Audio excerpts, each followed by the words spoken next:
E a Bíblia vai dizer que começa ali um novo governador, uma nova geração, que não conhecia a José, não conhecia a história do povo.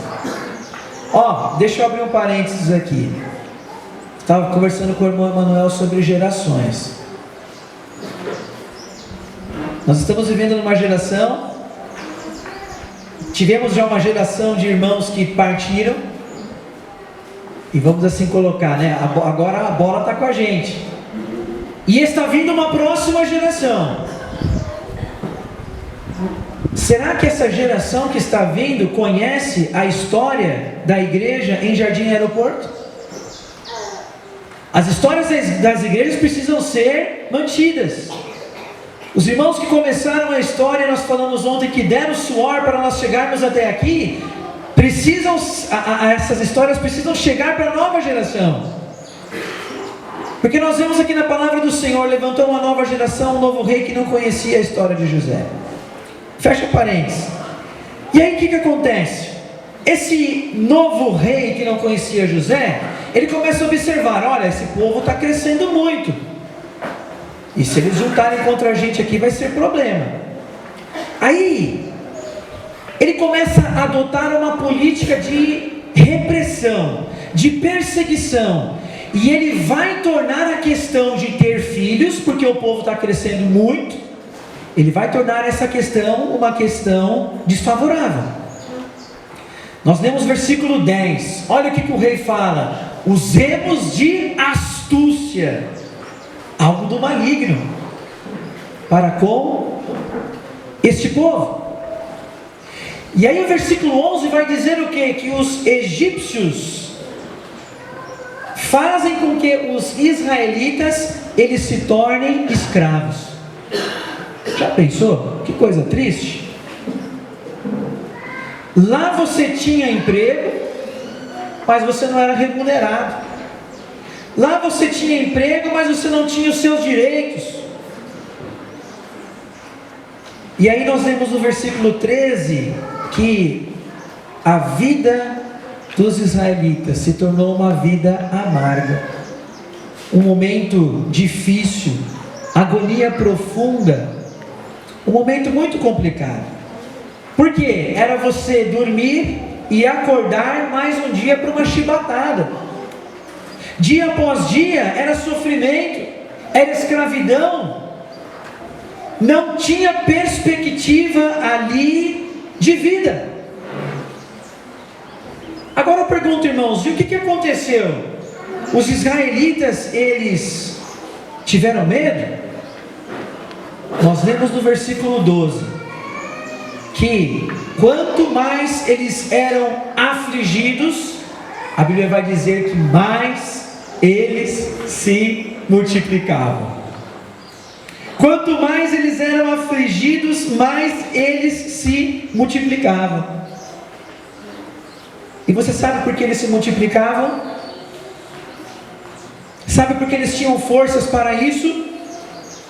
Porque este povo, mesmo sendo escravo, eles viam uma saída. E sabe qual era a saída? Vire a página aí, Êxodo capítulo 3 e o versículo 7. O Senhor Deus está conversando com Moisés, e no capítulo 3 e versículo 7, o Senhor vira para Moisés e diz assim: disse ainda o Senhor, certamente vi a aflição do meu povo que está no Egito, e ouvi o seu clamor. Falamos ontem sobre oração, não foi? Ouvi o seu clamor por causa dos seus exaustores, conheço-lhe o sofrimento. Então, irmãos, o povo está escravo, mas mesmo em meio à escravidão, este povo, eles clamam ao Senhor. Este povo, eles oram ao Senhor. Este povo, eles buscam ao Senhor no meio da adversidade, no meio da crise familiar. Esse povo, eles se voltam para o Senhor. E aí sabe o que acontece? A situação piora um pouco mais.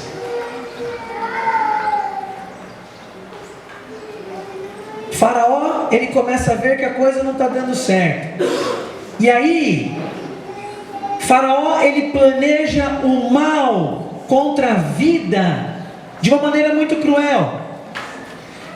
Nós lemos no capítulo 1, no versículo 15, que Faraó, ele vira para as parteiras hebreias, ou seja, do mesmo povo ali, e fala: todo aquele menino que nascer daqui em diante, ele deve ser morto.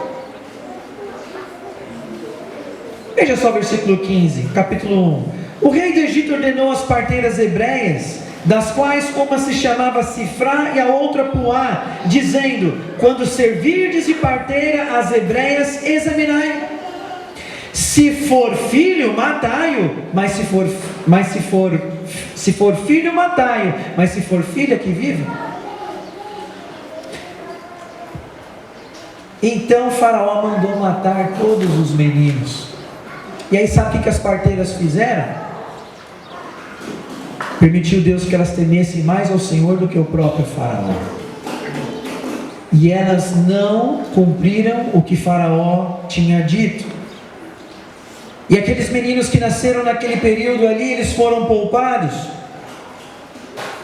E quando o Faraó, ele percebe: eu pedi as parteiras para que, se fosse menino, eles deveriam ser mortos.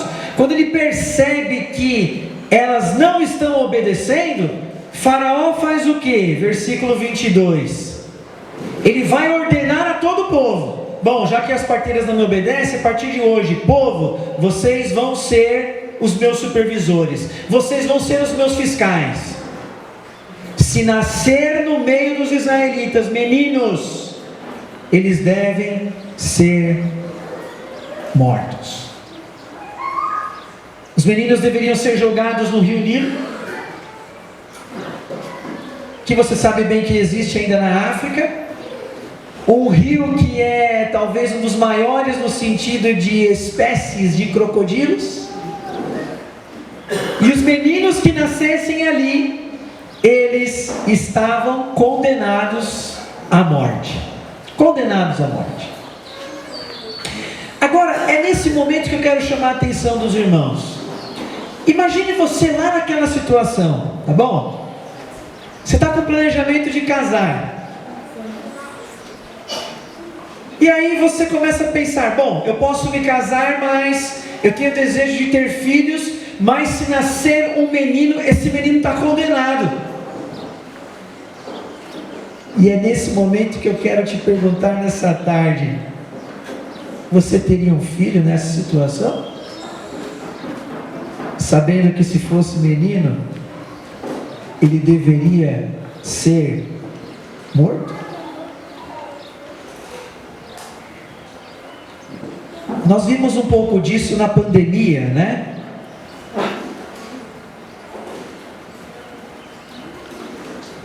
Eu não estou aqui para julgar, mas quantos casais que durante a pandemia postergaram, entre aspas, os seus planos de terem filhos por causa do momento? A minha primeira filhinha nasceu exatamente no momento quando começou o lockdown. E ali nós não sabíamos o que iria acontecer. Era tudo muito novo para todo mundo. Mas o Senhor cuidou, irmãos.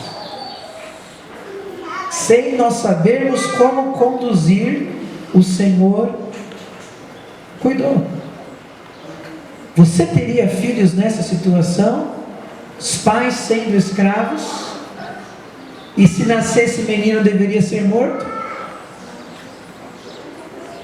Agora veja capítulo 2 e versículo 1. Capítulo 2 e versículo 1. Foi-se um homem da casa de Levi e casou-se com uma descendente de Levi, Amrão e Joquebede. Olha que interessante nesse versículo.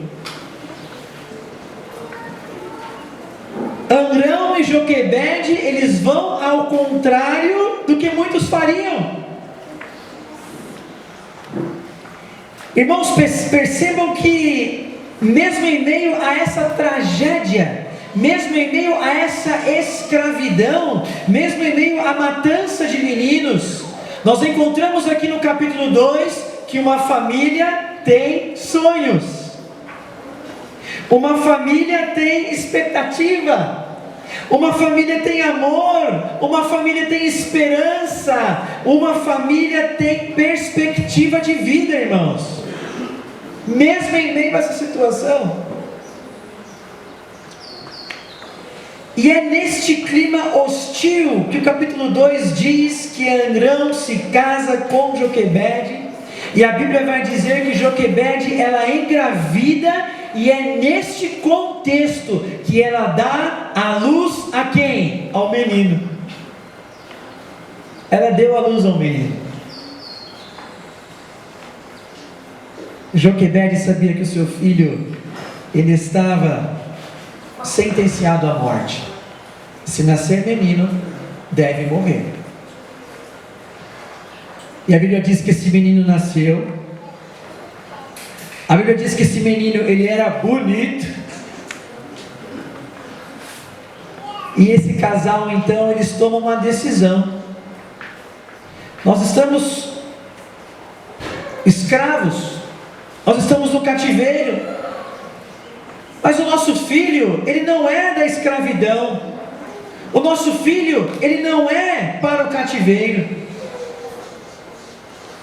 o ambiente ali é perigoso, o ambiente é hostil, a criança tinha sua sentença de morte, e essa mãe, Joquebede, ela poderia pensar: olha, eu sou escrava, eu não tenho recursos para sair dessa situação, eu não sei o que fazer, eu não sei a quem apelar para o meu filho, mas eu tenho esperança. Essa mãe, ela tem esperança. Pais que estão aqui, e eu também sou pai de 2 crianças, mas eu quero dizer aos pais que estão aqui, talvez o seu filho, e eu digo isso com muito amor, talvez o seu filho esteja longe da presença do Senhor, e você tem orado por ele, mas eu quero te perguntar: você tem tido a esperança de ver o seu filho, a sua filha, de volta na presença do Senhor? Joquebede e Amrão, eles tinham a